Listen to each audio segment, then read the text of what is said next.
Welcome to another installment of the P&K podcast. I'm your co-host, Paul Marshall. And I'm Keion Grissom. And today we're going to be diving into the topic of retirement ceremonies. You see this happen all the time in sports. Organizations, they like to honor certain teams, championships, elite level players, notable players, memorable players. Recently, Rajon Rondo went back to Boston as a member of the Dallas Mavericks, and they had a montage, and then he got a standing ovation. Also, within the short period of time, Peja Stojakovic of the Sacramento Kings, he was remembered. He went back to Sacramento, and they do this all the time in sports. But the question then becomes, are you only allowed to honor championship level players, teams, coaches, and benefactors, or does it depend on your individual organization? Could you honor someone that didn't exactly guarantee you a title or deliver, but they were a fan favorite, or they provided certain memories and sacred, precious moments for that organization? Guys, what do you think? Me personally, I believe that it's the organization that gets to choose who they want, either from memories or if they led them to a title. When it comes to Rajon Rondo, I was a little skeptical about him returning home and getting such a big ovation when really when it came to that title run, it was about the big three and Kevin Garnett and Ray Allen and Paul Pierce, and Rondo was never in the beginning of that discussion until it actually came down to clutch time. So it was kind of like Boston fans bandwagoning on Rajon Rondo because he was just doing well. But he did do his part for them to get a ring, so that was understandable. Now, we've had this conversation before off air, and I didn't think Peja individually deserved a retirement ceremony. But for that team, they already had Vlade Divac and they already had Chris Webber's jersey retired in Sacramento. I believe that full team should have been retired just for one of those memorable moments because they didn't win a ring. They had a fierce rivalry against the Lakers. And I mean, if you're going off of memories of what Peja did, then Doug Christie deserves one for punching Rick Fox in the face. I think it was one of those memorable moments where it was just Peja did well. I know he's top 10 in all threes, but Peja did well for us. Peja gave us some moments, but we didn't win anything with Peja on our team. We didn't win anything with Chris Webber or Vlade Divac. They were just a good team that just didn't make it.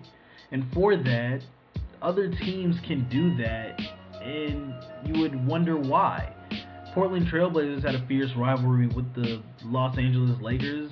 Do all of them deserve to get their jersey retired, or majority of them get their jersey retired? I know that's your team, but I mean, how many people from that fierce rivalry with the Lakers are you honestly going to say they deserve a tribute or their jersey retired? Well, first of all, I'll go ahead and sort of quell the notion that the 2000 Blazers, it's going to be a while before any of them are even considered for NBA Hall of Fame eligibility or Blazer Rip City Night Hall of Fame eligibility, but that's a whole nother issue. But I think the thing to remember is when teams and organizations are considering, whose number they're going to retire, the combination is how fans feel, but also player accomplishments. As we mentioned initially, Rajon Rondo was not beloved by the Celtic faithful. There were many, many questions and speculations on would he work. Coming from a high-profile program like Kentucky, we didn't really all see what Rondo would become now, but at that level we weren't sure. But as of time, he eventually found his way amongst the big three, and he was able to annex it and make it the big four. And for about 4 or 5 years, the Celtics had a very, very strong window in which they were contending for titles or always in the conversation. And I do believe that for Celtic Nation for sure, there had been a long period in which they hadn't won a title. So was Rondo a key cog of that championship team? Well, it's up for consideration. I mean, P.J. Brown hit a more notable shot during that run than Rajon Rondo. Tony Allen and James Posey made big plays, and even Sam Cassell. They were notable contributors throughout that whole run. But what happened after they won the title? Those guys left. Rondo was still on the Celtics. Rondo was still in the conversation for best point guard in the game, except he wouldn't shoot, and that hindered it. But that goes back to the player accomplishment. Same thing with Peja Stojakovic. I look at the Kings organization, and I really solely focus it on the 2002 Sacramento Kings. Of course, the year where played the Lakers, you know that story. But the thing with Peja is, during that run, he was a part of that fan favorite where the cowbells were ringing. But Peja, as a player individually, he was a three-point shootout champ. He was a three-time All-Star. He later became an NBA champ, not with the Kings, but in the league, it's very hard to win a championship. Also, he achieved rare success, dual success really, as a foreign-born player, him being from Yugoslavia, as another retiree, Vlade Divac, who attributed both success foreignly and domestically in the NBA. So I do think that says something. Those two distinguishable factors, with player accomplishments and how the fans feel, are definitely why Rondo and Peja can be separated a little bit.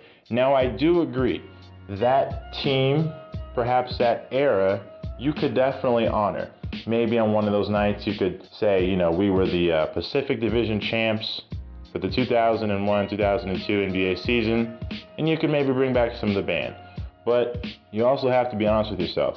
I don't think a lot of people will remember Keon Clark, Lawrence Funderburk, maybe a Gerald Wallace, but that's stretching it.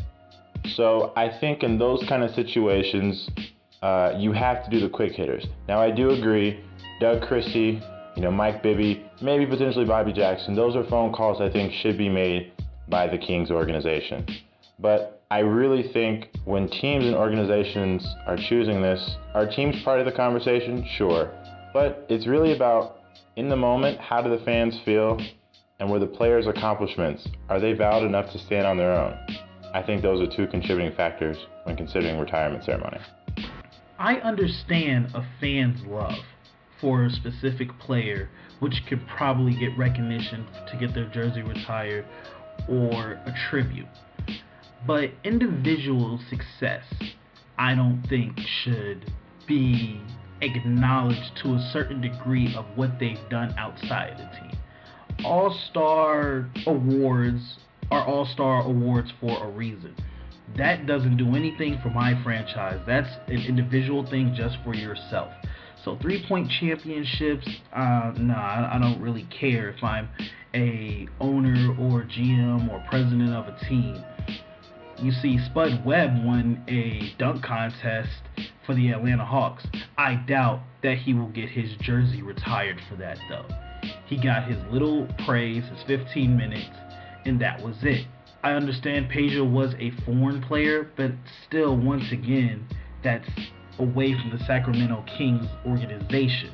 And him winning a ring with Dallas is away from the Sacramento Kings organization. So that's what I put into play when it comes to tributes in jersey retirement. If you haven't done as much as you can for this team, even if you have done all you can, what has it done for me in order for me to say thank you in such a honorable way as a jersey retirement or tribute? That's just my opinion when it comes to retirement ceremonies and who should have the honor of getting their number raised so nobody else can wear it. But listeners, this is your time to tell us what you think, who deserves a retirement ceremony, or your qualifications of getting such an honor as a jersey retirement. And as well as thank you for listening to the PNK podcast. And as you comment your opinions, also don't forget to like, subscribe, and share. Thank you, listeners. Have a great day.